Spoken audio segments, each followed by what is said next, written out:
At this time of the year, every game is tough. I'll tell you what, Syracuse lost to Florida State at home big time, then came back and beat NC State. So Syracuse overcame adversity. You think they could do it again? Wrong. In Conti Forum, Boston College, for the first time since 2018, took down SU 80-75. Here on Orange Press Pass, we'll break it all down. I got my analysts Burgess and Andrew Della, Piana, and we got our reporter Joe Puccio out in Chestnut Hill. We'll break it all down on Orange Press Pass, and that starts right now.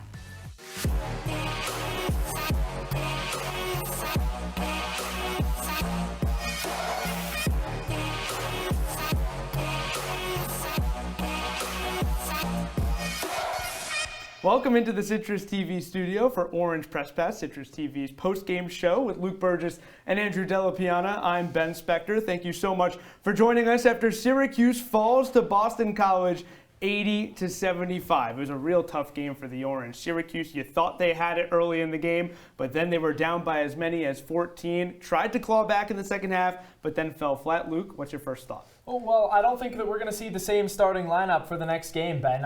Adrian Autry cannot be happy with the performances of his starters for this game. You get 2 points from Chris Bell and Justin Taylor. Those are supposed to be key contributors. If they aren't scoring points, then you got to change things up. And I think that an embarrassing loss like this is the wake-up call we needed. Well, Ben and Luke, this game should have been an absolute rout. A lot closer than it should have been of a 5-point loss. BC shot 60% from the field, 50% from three. And look, the Eagles, they've made a massive jump from what they were last year.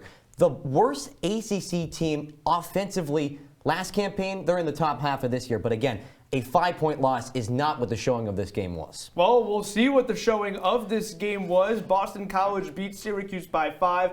But how did this happen? It was kind of a seesaw game. It was up and down. It was everywhere you wanted to go. So we go to the Conti Forum for Syracuse and BC. SU trying to build off of that win over NC State. You look at the scoreboard at the bottom of your screen, nearly 4 minutes in, Syracuse doesn't have a bucket, and Boston College was off and running. Quentin Post with his first 2 points of the game. When BC and Syracuse met earlier this year, Post had 0 points. He's the 9th leading scorer in the conference. Malik Brown, though, straight away kept Syracuse in it very early. That's just his 3rd 3 of the season, and Quadir Copeland with a fantastic pass to Brown for the dunk. Copeland finished this game with 7 assists. But Boston College, down by as many as 9, clawed back late in the first half, went on a 14-0 run to close it out. They were doing it with the 3-ball. They were doing it inside with Devin McLaughlin on that dunk, and on this next layup, Boston College entered the halftime break with a 7-point lead. It was 37-30. Then Boston College carried on that run. It was a 21-0 run.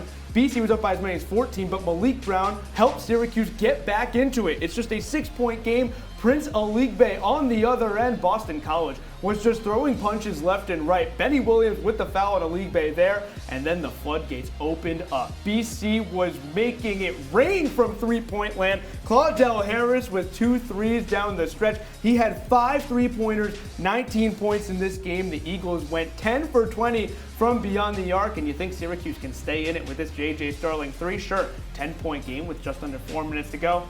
Nope, not today. Boston College had a response, and the Eagles had responses all day long. BC beat Syracuse 80-75 for the first time since 2018. BC ends up on top of SU in a matchup between 2 old Big East foes. And Luke, when you look at the stats of this game, you see Judemitz 18 points, you see Malik Brown 15, not enough to get over BC though. No, and this game really kind of epitomizes the season for me, Ben, because the Orange have been so streaky at times.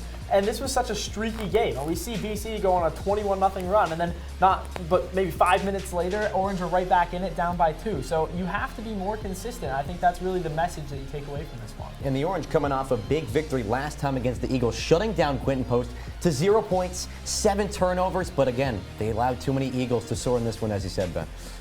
So Boston College takes down Syracuse 80-75. We're now joined by our CitrusTV men's basketball reporter, Joe Puccio, who's in Conti Forum. Joe, thanks so much for taking the time. You look fantastic, by the way. You look incredibly handsome. But look, let's just go right into basketball now. Boston College went on a 14-0 run towards the end of the first half, finished the first half on that run. Then at the start of the second half, went on a 7-0 run. So do the math, a 21-0 run in favor of the Eagles.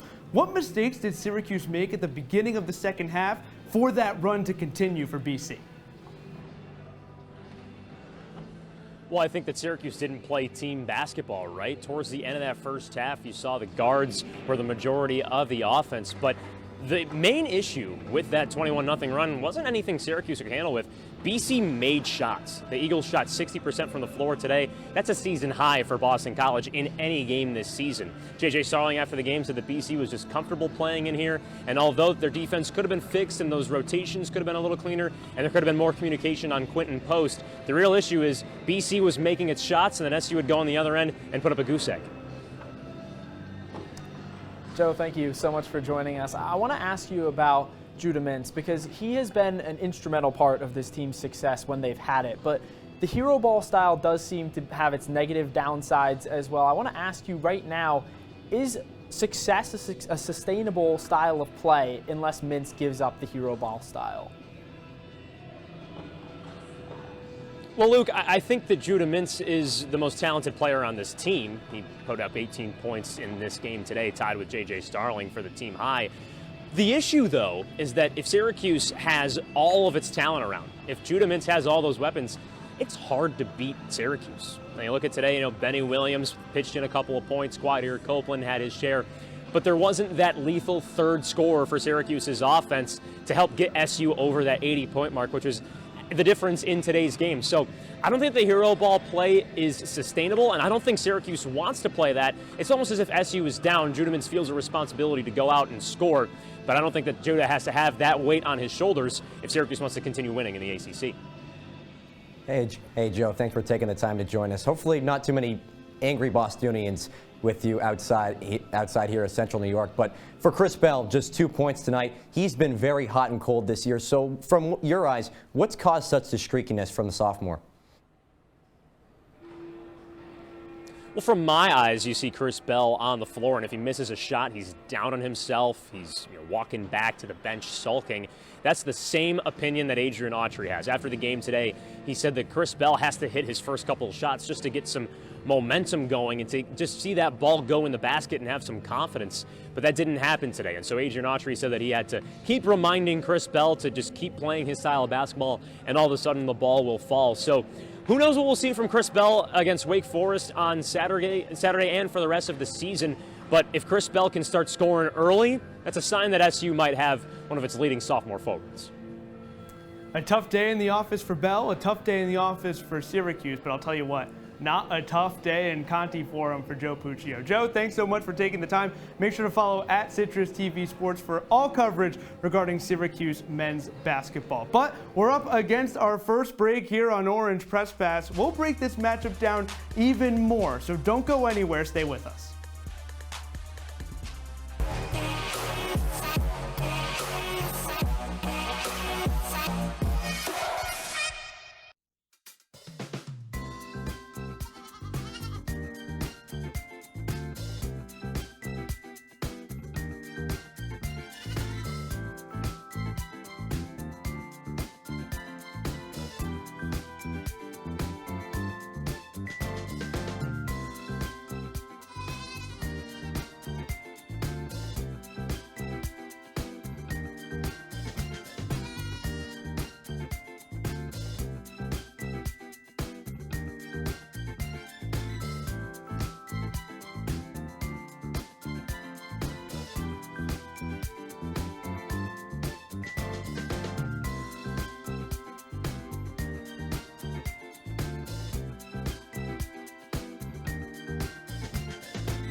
Welcome back into the Citrus TV studio for Orange Press Pass with Luke Burgess and Andrew Della Piana. I'm Ben Spector. Syracuse drops another ACC game, its fifth conference loss of the season to Boston College, 80-75.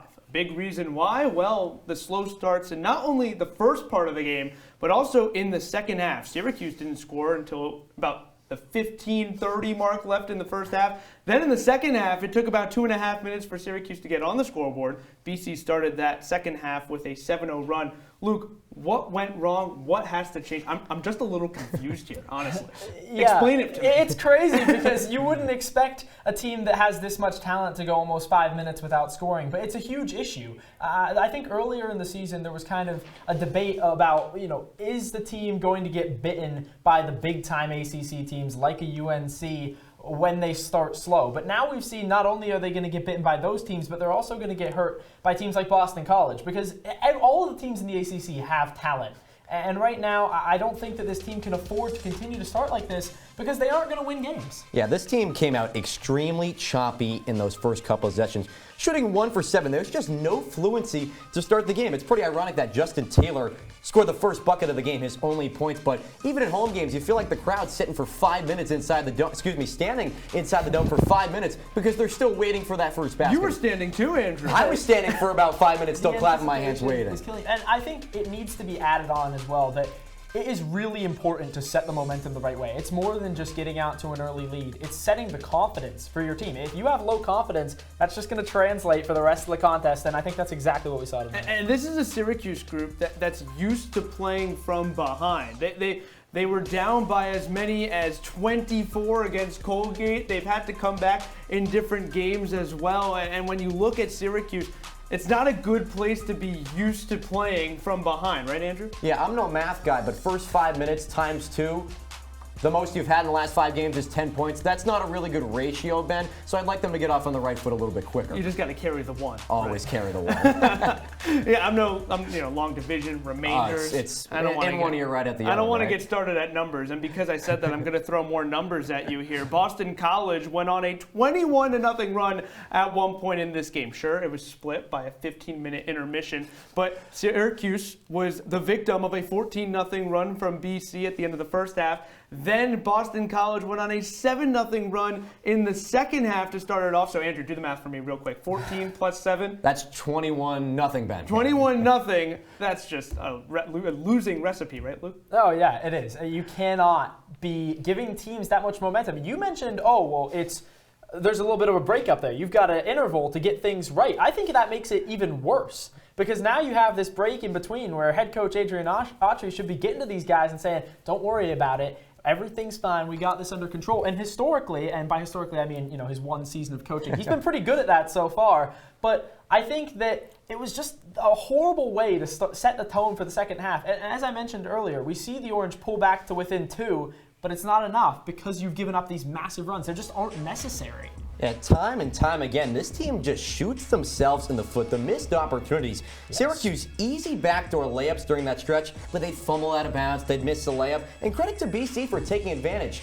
He's not on that full screen, but Claudia Harris hit 5 3-pointers in that game, a big part of why the Eagles were so successful during that run. Well, also, Devin McLaughlin was getting anything he wanted inside, and Mason Madsen found him on the right block for a really sweet layup from McLaughlin. But when you're a Boston College team and you finish this game shooting 60% from the floor, it's a recipe for a victory. And sure, going on the run was great for the Eagles. Syracuse found a way to claw back into it to sort of minimize the effect of that run. But nonetheless, if you're a team that's shooting 60% from the floor, you're most likely going to win the basketball game, no matter how the opposition shoots. But Syracuse shot really poorly from the free throw line. And look, this is something that we talk about a lot because free throws lead to points. It's free points. And Syracuse went 7 for 14 from the charity stripe. Andrew, how could they rebound from that, sort of fix their struggles from the free throw line? Well, Adrian Autry said it best. It's that comes down to a little bit of practice. But what did Brent Axe say?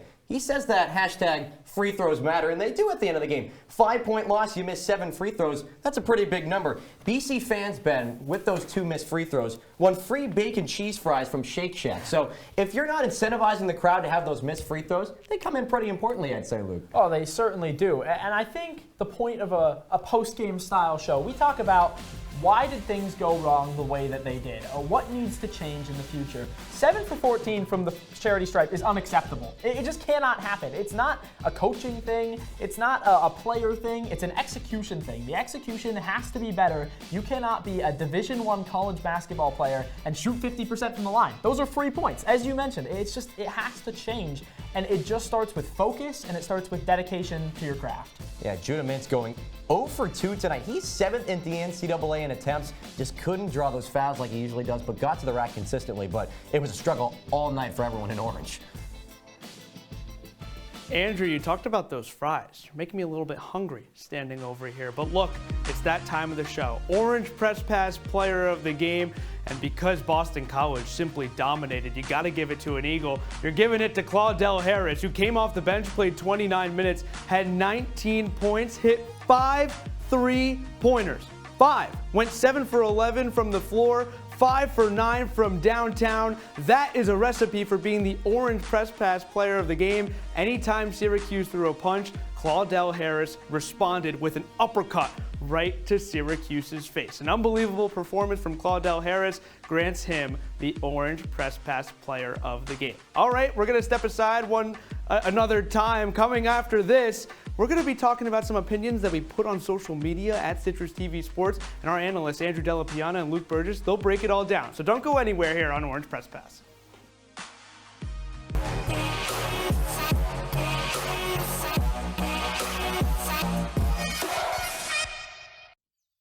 Jason, let's go see your room.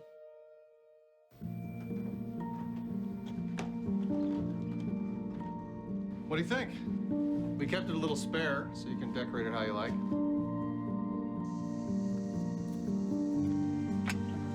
Dinner! Go? Excellent. Soccer is fun. Yeah, I saw you guys out there. We're the family. Yeah! Oh, I thought you were on my team.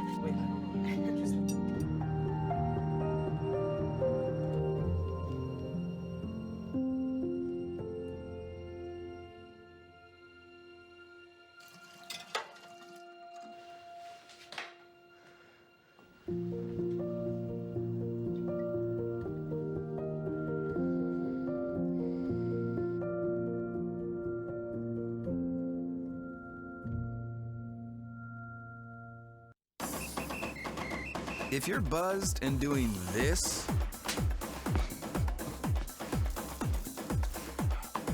to make yourself feel okay to drive, ZWX.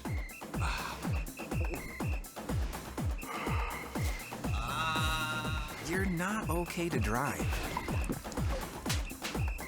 YGKLVW. Regular you.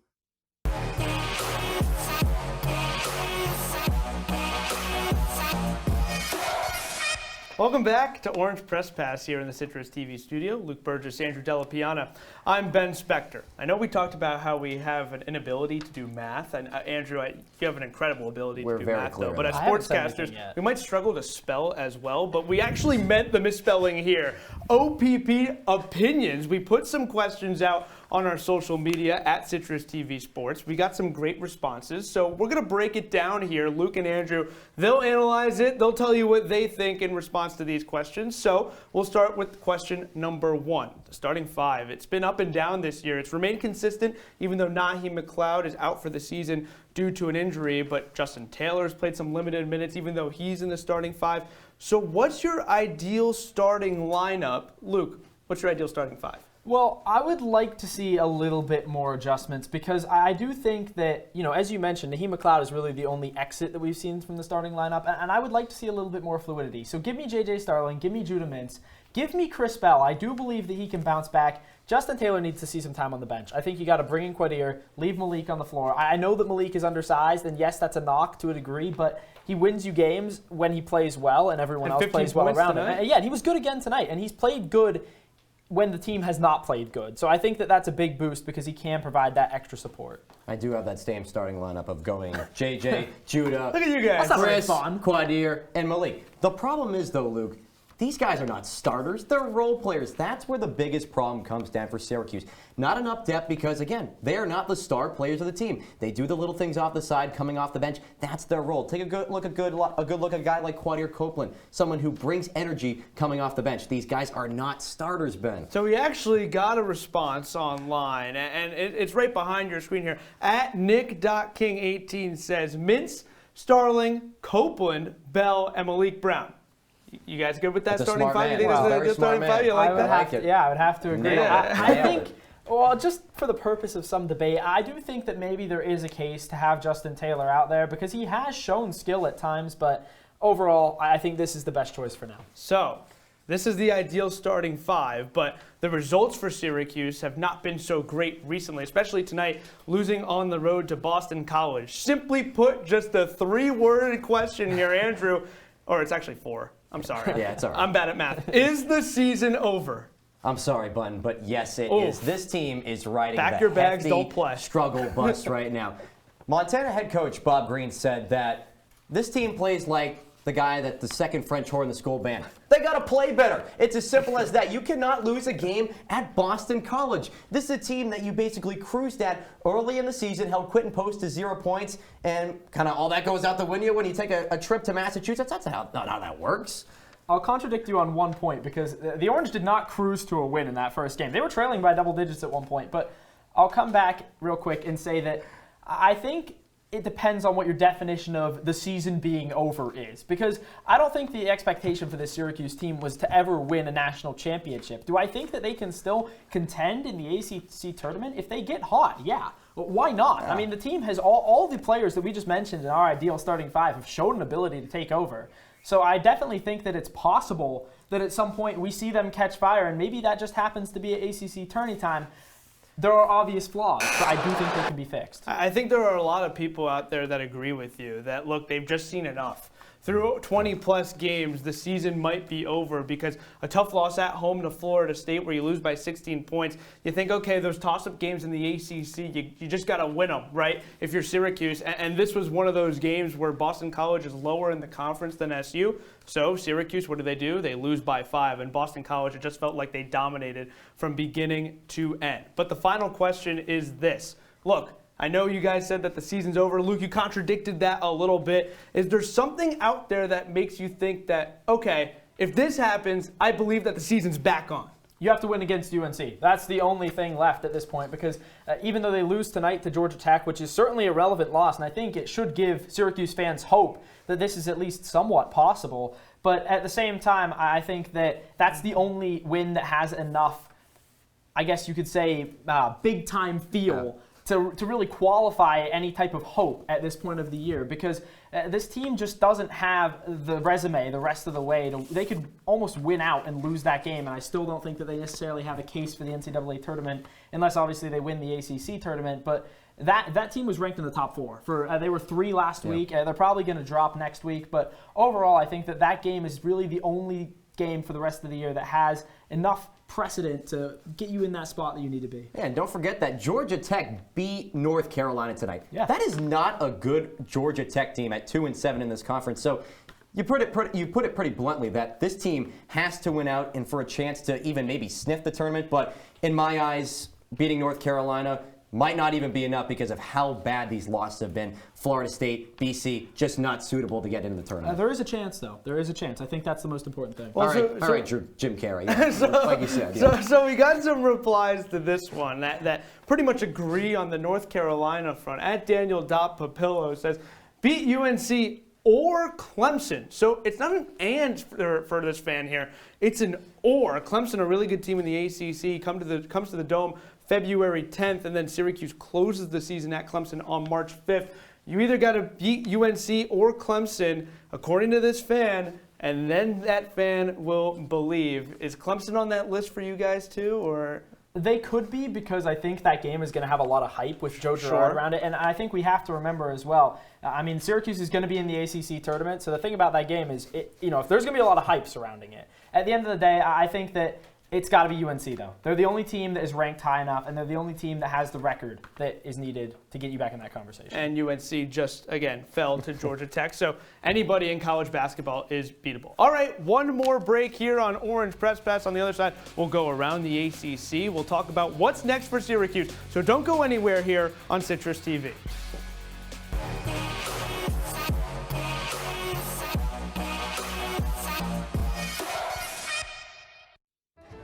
Check.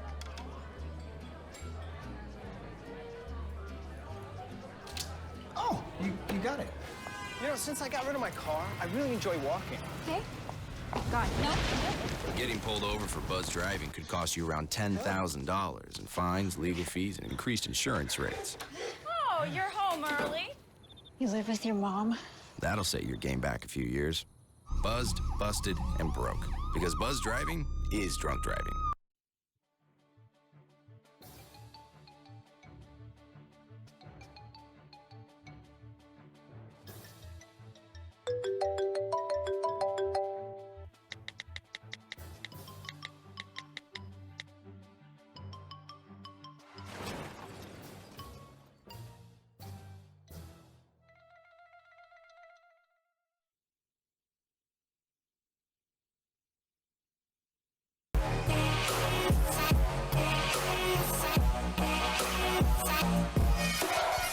Welcome back to the CitrusTV studio for Orange Press Pass. He's Luke Burgess, guy all the way on the left, or I guess you're right, my left. Andrew Della Piana. I'm Ben Spector. Syracuse falls to Boston College 80-75, but that's not the only game going on around the country. Lots of different contests to look at, but look at the top left corner of your screen. We talked about it a little bit earlier in the show, but Luke, Georgia Tech upsets the number 3 team in the country, North Carolina, a team that beat Syracuse by 36. Yeah, we already talked about it, as you mentioned, Ben. 1-point win for Georgia Tech. I want to direct your attention over to the right. South Carolina over Tennessee. That's the first time that I've seen that. So we've been getting ready for this show tonight, and I'm really surprised by that because Tennessee was a team that I really valued. I thought that they were a very strong, top-of-the-country team. So to see them go down to an unranked South Carolina team, that's a big loss for them. And look, I have my eyes set on this Gamecock squad. They felt disrespected after getting left out of the AP Top 25 this week. Taking down Kentucky last week, then you go on the road to Knoxville to take down Tennessee. Columbia, South Carolina is back on the map because of Lamont Paris. I'm intrigued by this number 14 Illinois win over Ohio State because the Illini needed that victory after they fell to Northwestern at home. Well, actually, Illinois beat them at home. Northwestern won at Welsh Ryan Arena. But look, Illinois needed to bounce back in a big way, and they did against Ohio State. Yeah, for sure. I want to jump down one more as well. Look at that Miami team real quick. That's a Miami team that is continuing to struggle. And Miami is in the middle of the ACC. As we look at the ACC standings now, the big thing to note, once again, the remaining undefeated team in conference play in North Carolina, no longer undefeated. And it seems like this conference, Andrew, there might only be 2 teams that make a tournament bid. It's crazy to think, right? In 2024, only 2 ACC teams could make the NCAA tournament. This is a conference that I feel like, Ben, is just eating itself alive right now. When you have nights like this where Georgia Tech is beating undefeated UNC, it just causes a whole shaborg in the midst of the standings right now. I'll throw a question back on you here, Andrew, real quick. Does that give Syracuse a better chance because of how tight it is? Not really at all. It's still North Carolina at the end of the day. So you still think the season's over, but as a matter of fact, there's still more basketball to be played because Syracuse has another game on the schedule this weekend against Wake Forest. It's a 7:45 tip. Orange Press Pass is not going out at 11:45 p.m. It's going out at midnight that night, or that morning, I should say. But this is an even matchup, and if Syracuse can go 1-1 this week, that's still a big bounce back after this loss to Boston College.